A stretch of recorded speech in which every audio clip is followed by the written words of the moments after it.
Good day and welcome to our explanation and demonstration of peer-to-peer lending. In particular, we are going to focus on LendingLoop in Canada. This is going to be part of a series which we go over some of the positives and negatives. And I'm new to this service, so we are going to go through it together and I'm going to set up an account. Now, the first thing I did was I watched a number of videos and read a pile of stuff explaining what the options are and how the systems work, and turns out that LendingLoop has a $25 option for people that have referrals. So I like this guy, so I took his link, which was this one here, and let's just take that there and get rid of this now, and use that link, and you'll see it goes to LendingLoop. So at this point, he's going to get paid 25 bucks when I sign up. So what the hell? It doesn't cost me anything.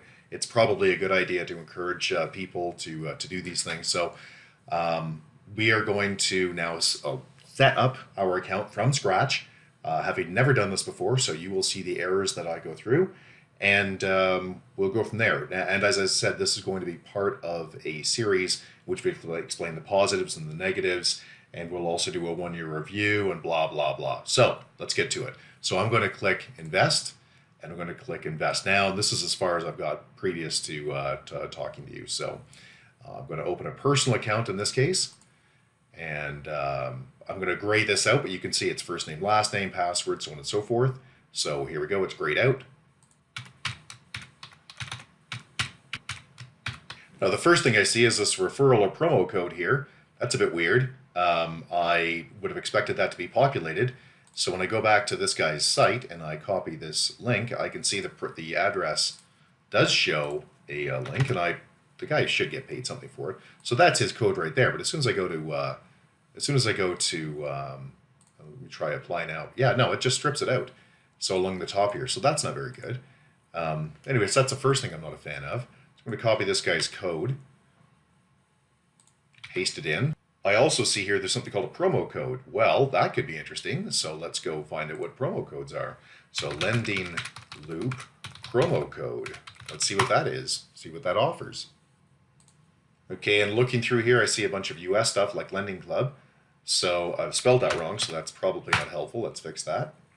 LendingLoop promo codes for November 19, 21%, blah, blah, blah. Let's click on this and see what we get. All right, so I can see here that in fact that $25 looks like it's for both of us. So that's a helpful thing. So when I go to LendingLoop.ca, it looks like we both get 25 bucks. So that's interesting. I click a code here, and it looks like the same type of format as the code for the guy I was using. So that's quite interesting. So basically, what I'll do is I'll put my code at the bottom here, and I'll paste. Actually, I'll put it in. I'd appreciate it if you sign up, if you use my code, and let's keep going. So I want to receive newsletters. Okay, so we're going to get some personal information. This all makes lots of sense. Let's click. It says it takes about 3 minutes. I'm going to gray these fields out so you can't see them, but let's get through them quickly. So date of birth,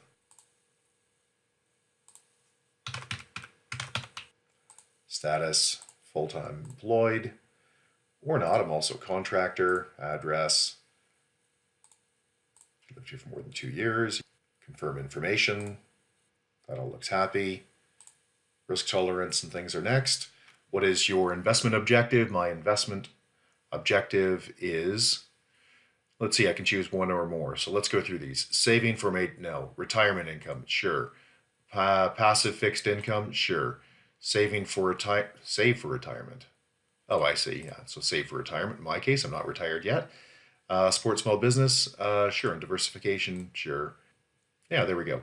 So really what they're trying to find here is, I think what they're trying to do is the analysis is going to be, do you need your investment to be more liquid, or do you need to be less liquid? So I think that's really what this is about. But I don't know that. I don't know their algorithm. I haven't talked to them. So let's click next. Okay, will LendingLoop be your primary source of income? Hell no. So that would be really common sense. If you have any sort of sophistication at all, I don't suggest you put any any notable percentage of your savings into this service or any other service.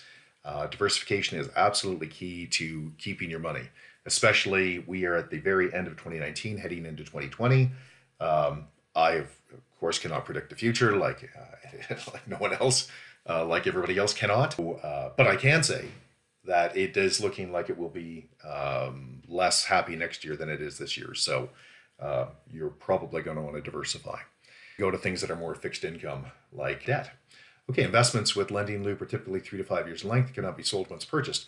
Does this pose, no, it does not. Next. How would you describe your overall risk tolerance when it comes to investing? Well, my overall risk tolerance personally is quite low, but for the purpose of this conversation, I'm going to say medium because I appreciate that this is a much higher risk scenario than what I'm typically used to. So there we go. How would you rate your knowledge of investment? Well, I'm going to go with intermediate. I think that's probably fair for me, but everybody's different. Next, what other, these are things that are required, by the way, by the Canadian government. So they are the questions that are necessary for them to open in sort of any sort of investment. Okay, what other products do you have you invested in before? I've invested in mutual funds and ETFs and stocks and bonds, and I have done some alternate investments. That's going to be things like where you're lending money directly to another company or into a small group, a lending club, that type of thing. I've tried those a number of times. None of them have worked out particularly well. I've never lost money on them though, but they're just not worth the extra effort. So, and a couple of them have had to go to the wall to clear them up. So, anyway, not important. The bottom line is, in my case, I've invested in all of these over at different times in my life. What is your asset allocation class? Okay, so cash to fixed assets, income, alternative. Let's see here. My risk profile. All right, so I'm going to grade this out so you can't see what I click on, but you'll get the idea here. I'm just going to move my pointer in the middle because this is none of your business, but you should choose what's appropriate for you. Have you invested in securities and sold an offering memorandum within the last 12 months? So that is a good question. Let's go see exactly what we're looking for here. So I'll click Learn More, and an offer of an OM.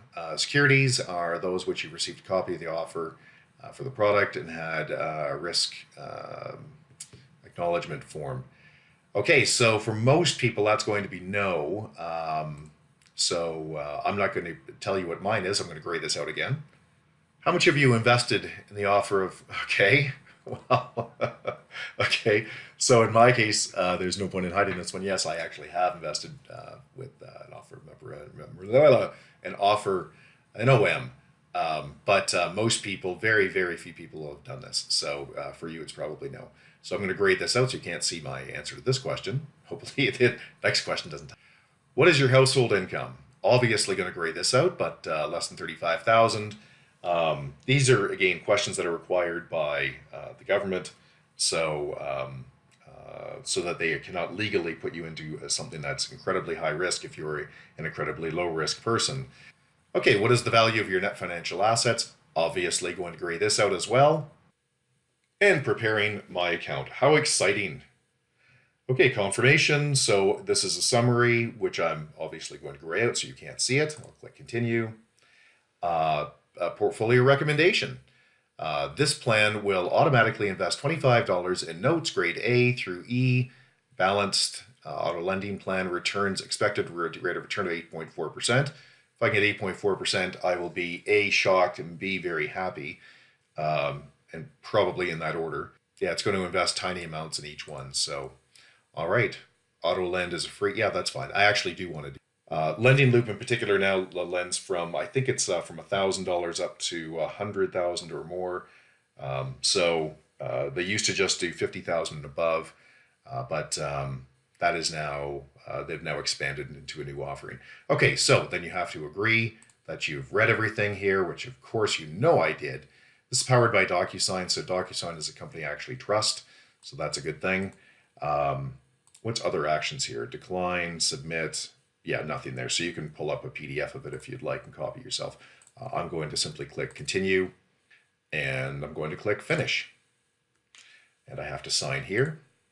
This is all correct. I'm going to sign here. I'm going to sign here. And basically what this is saying is that I'm grade this out for obvious reasons. These are legal documents, so you can't see these. But the idea here, of course, is that you're just like any other contract, right? You've read the small print.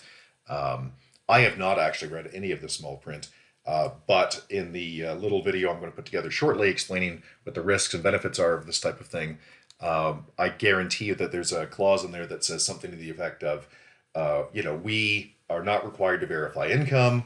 We do not know whether the answers that have been provided by the companies we're lending to is accurate. And if we fail to verify that information, that's not our problem. That's on you. So, not just them covering their butt legally. However, these companies want to stay in business, so they're going to do their best. All right, so let's go through. I'll click finish and continue. So now what it wants to do is connect my bank and fund my account. Connect your bank account, fund. Okay, that makes sense. It takes about 2 minutes, it says. Okay, so I'm going to fund this through one of the banks that I deal with. I'm obviously going to grade this out so you can't see which one it is. It's talking down here at the bottom, by the way. I just noticed it says it's 256-bit encryption, enterprise grade encryption. What they're talking about here is this little link up here, which is your security. Security is one of the things that I do for a living.